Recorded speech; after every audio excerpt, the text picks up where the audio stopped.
अस्सलाम वालेकुम my YouTube family, welcome to my channel Zia Saad vlogs. Hope you are fine. अल्हम्दुलिल्लाह I am also fine.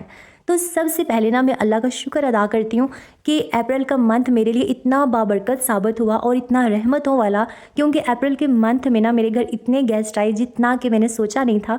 और मुझे खुशी इसलिए हो रही थी कि मेहमान अल्लाह की रहमत होते हैं, और ज़्यादा खुशी मुझे उस टाइम होती है कि जब मेरे घर गेस्ट आएँ और मैं सही तरह से उनकी मेहमान नवाजी कर सकूँ, उनको सही टाइम दे सकूँ। तो बस इसी वजह से ना मैं बहुत ही ज़्यादा बिज़ी थी और मेरे जो व्लॉग्स हैं वो नहीं आ रहे थे, क्योंकि मैं ना क्लिप्स जो है वो शूट नहीं कर पा रही थी। हाँ, कभी कभार होता, मैं कुछ थोड़े थोड़े क्लिप्स जो है वो शूट कर देती थी, लेकिन मैं फिर उसको एडिट नहीं कर पाती थी। अगर मैं एडिट कर लूँ तो फिर मुझे वॉइस ओवर का टाइम नहीं मिलता था। तो बस यही ना सारा जो सिलसिला है, तो एक व्लॉग बनाने में मुझे एक वीक लग जाता था। थोड़ा थोड़ा काम डेली ना मैं थोड़ा सा टाइम निकाल के इस तरह से कंप्लीट कर रही थी। तो ये ना मेरे पास कुछ पुराने क्लिप्स पड़े हुए थे जो कि मैंने इसलिए लिए थे कि मैं आपसे शेयर करूँगी, लेकिन मैं फिर नहीं कर सकी। असल में ना ये आज का वो मैं आपके साथ अपना व्लॉग शेयर कर रही हूँ कि जिसमें ना जो मेरे अकेडमी के स्टूडेंट्स हैं ना, उनके घर वालों की तरफ से मेरे लिए कुछ गिफ्ट्स आए थे। तो बस ये दिन जो है ना, मैंने इसका नाम रख दिया गिफ्ट डे के। ये मेरे लिए गिफ्ट डे प्रूफ हुआ था। यानी एक ना फैमिली वालों ने मेरे लिए केक भेजा था, फिर उसके बाद एक फैमिली वालों ने मेरे लिए चिकन ब्रोस्ट भेजा था, एक फैमिली वालों ने ना मेरे लिए मास्क भेजे थे। तो तीनों घरों से एक ही दिन में चीज़ें आई थी। तो वो ना मुझे बहुत ही ज़्यादा खुशी हुई, क्योंकि जब आप एफ़र्ट तो करते हैं बच्चों पे, जब आप उनको पढ़ाते हैं, लेकिन बहुत कम पेरेंट्स ऐसे होते हैं जो आपके एफ़र्ट को अप्रिशिएट करते हैं और आपको सराहते हैं। उसके बाद ये जो गिफ्ट है, ये मेरी फ्रेंड ने मेरे लिए कश्मीर से भेजा था, और उसने इतने अच्छे तरीके से इसे पैक किया हुआ था कि इसको अनपैक करने में मुझे काफ़ी टाइम लगा, जैसे कि आप वीडियो में देख सकते हैं।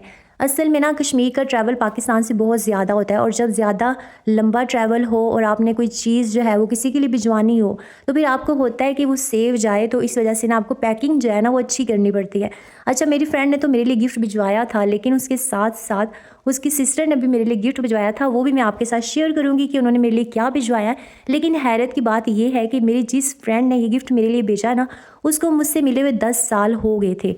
और बाय चांस मेरी कज़न जो है वो इस तरफ जा रही थी, जब उसे पता चला तो उसने मेरे लिए गिफ्ट भेजा। और इसमें ना मेरी शादी का गिफ्ट था, जो कि तकरीबन काफ़ी अर्सा पहले उसने लिया था। यानी समझे कि जब मेरी न्यू न्यू शादी हुई थी ना, तब उसने मेरे लिए गिफ्ट जो है वो ले लिया था, लेकिन फिर वो मुझ तक नहीं पहुंचा सकी।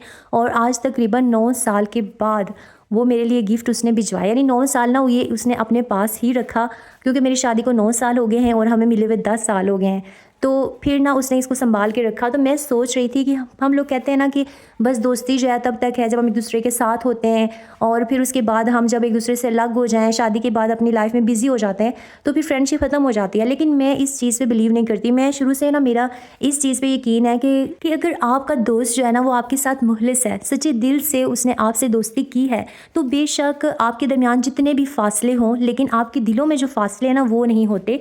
और माशाल्लाह से मेरी इस फ्रेंड के साथ कुछ ऐसा ही रिलेशन है।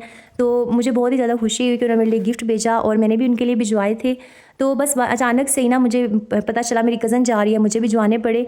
तो फिर मैं आपके साथ वो शेयर नहीं कर सकी। तो इंशाल्लाह मेरी जो फ्रेंड है ना, ये मुझसे मिलने भी आएगी, तब मैं आपके साथ ज़रूर शेयर करूँगी।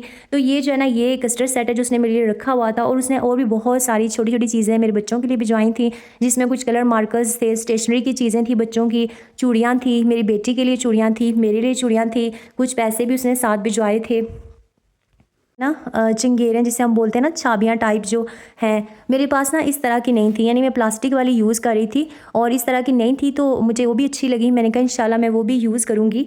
और उसने सारी चीज़ें जो है ना वो मेरे लिए वो भेजी थी जो मैं यूज़ कर सकती हूँ, जो मेरे काम आने वाली थी। अच्छा, मोस्टली होता है ना कि हम लोग एक दूसरे को शादी वगैरह पे ना, मैंने अक्सर देखा है कि जब ब्राइडल को, ग्रूम को हम लोग गिफ्ट दे रहे होते हैं शादियों पे, तो बहुत सारी जो सिस्टर्स हैं वो डेकोरेशन पीसेस दे देते हैं। तो होता ये है कि उनके पास ना बहुत सारे डेकोरेशन पीसेस जो है वो जमा हो जाते हैं, जिनको वो यूज़ करते हैं अपने रूम को डेकोर करने के लिए। लेकिन जब वो इतने ज़्यादा हो जाते हैं कि वो उनके जो है ना काम नहीं आते। हाँ, ये है कि बाद में वो किसी और की शादी पे उसको जो है वो दे सकते हैं पैक करके, लेकिन सम टाइम ये भी अच्छा नहीं लग रहा होता, क्योंकि फैमिली वालों की तरफ से गिफ्ट्स होते हैं। फिर फैमिलीज़ में जब शादियाँ होती हैं तो फिर पता होता है ये उसने दिया था, और फिर यह है कि वो चीज़ों के जो डिज़ाइंस वगैरह जो है वो भी पुराने से हो जाते हैं। तो मेरे ख्याल में हमें गिफ्ट्स भी ऐसे देने चाहिए जो अगले बंदे के काम आ सकें। यानी अगर कुछ लोग डेकोरेशन पीस दे रहे हैं, तो दूसरों को चाहिए कि वो कुछ और ऐसी क्रॉकरी की चीज़ें दे दें जो बाद में दुल्हन के काम आ जाए। तो रूम की कुछ चीज़ें हो सकती हैं, जैसे लैंप हो गया, जो है वो टिश्यू बॉक्सेस हो गए, डस्टबिन हो गई अच्छी वाली, फैंसी टाइप जो है ना, इस तरह की चीज़ें जो है कि काम आ जाती हैं। अच्छा, जो उसकी सिस्टर है उसने मेरे लिए एक चादर भेजी थी और एक ड्रेस भेजा था।